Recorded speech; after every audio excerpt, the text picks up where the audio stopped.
everyone! As I mentioned in a recent community post, progress on videos is a little bit slower this week, simply because I've had a few social commitments. I took my mom the other day to see Joseph and the Amazing Technicolor Dreamcoat at the Birmingham Hippodrome, and actually it was really good. It was a lot better than I expected it to be. The performances were fantastic, actually. The singing was great, the choreography was great. We thoroughly enjoyed it. It's also my boyfriend's birthday this week, so we're going out to celebrate. Happy birthday, Mr. President. In the meantime, I am working on a script for another video. I am going to acknowledge 8,000 subscribers. Thank you, by the way. And the crowd goes wild. I'm aware I'm a bit late celebrating this, but I really wasn't expecting to have reached this milestone already. These subscribers just keep climbing, so it's very hard to keep track of.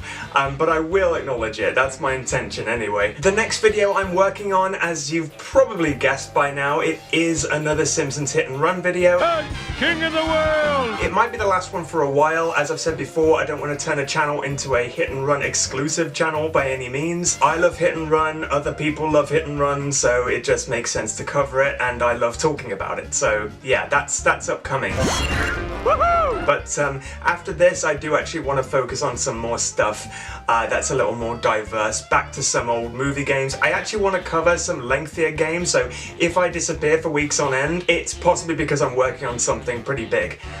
So don't think the channel's dead or dying or whatever, because whatever happens, I'm still planning on making videos regardless of how frequent they are. In other news, I thought it might be interesting to tell you what I've been playing this week. Just a disclaimer, this is not for the purposes of a review, this is literally just my own personal preference and what I've been playing in my own time. I've recently been playing Alone in the Dark: The New Nightmare. Alone in the Dark. Which is apparently Alone in the Dark 4.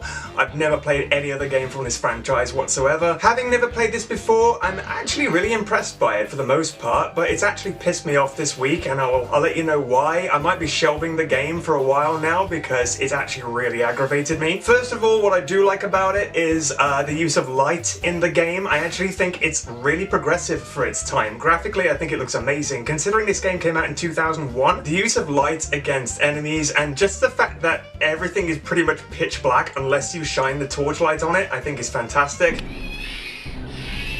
The puzzles too, I think, are really quite innovative from what I've played so far. What I don't like is some of the combat.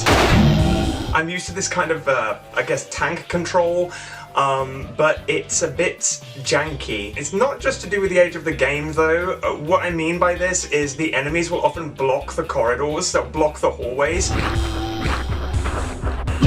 It's very difficult to get around them without using any ammo. You have to conserve your ammo. Obviously, being a survival horror game, this is a typical thing to do. It just feels like they're just in the way and constantly respawning. It's just very irritating. And the reason this game has majorly pissed me off this week is because it actually turns out that I missed a major weapon towards the very beginning of the game. Throughout the game, I keep finding these phosphorus cartridges for a gun I don't have. It turns out that I was supposed to pick up the triple-barreled shotgun towards the beginning of the game, and now I'm locked off from it. As soon as you leave the room that the gun's in, the door locks behind you, so I can't actually go back and get it. I basically have to start the game again, basically, which is really irritating considering I've actually got really far, especially considering I didn't really have a weapon. I mean, I've got 3 weapons on me, but there's barely any ammo for any of them. Yeah, I'm really annoyed by this, so I'll likely be shelving the game for a little while. I am intending to go back to it at some point though. It's just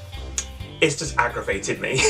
One other thing I want to mention before I go is that if you are a channel member under the No Nose Bonus Club tier, there's a new 5-minute video available in which I talk about the making of my thumbnails. I just show some behind the scenes photos and how I incorporated them into the final finished thumbnail. I've been thinking as well about what stuff to share on Patreon and what stuff to share for channel members, because obviously the memberships thing came about well after Patreon was started, so all of the deleted scenes compilations will still be available for Patreon. Every single time I upload a review, I usually upload a compilation of deleted scenes, if there are any, or if there are any worth seeing. They will always be on Patreon. I'll always make them available for Patreon. I will occasionally make compilations available for channel members. They will be videos that I will actually introduce myself and explain some of the backstory behind the scenes stuff as well. So as I say, regular deleted scenes for Patreon, occasional deleted scenes for channel members with introductions by myself. That is the plan, for now anyway. If you want to see any more behind the scenes stuff, just let me know. And that's all I have for you today. So, bye-bye for now.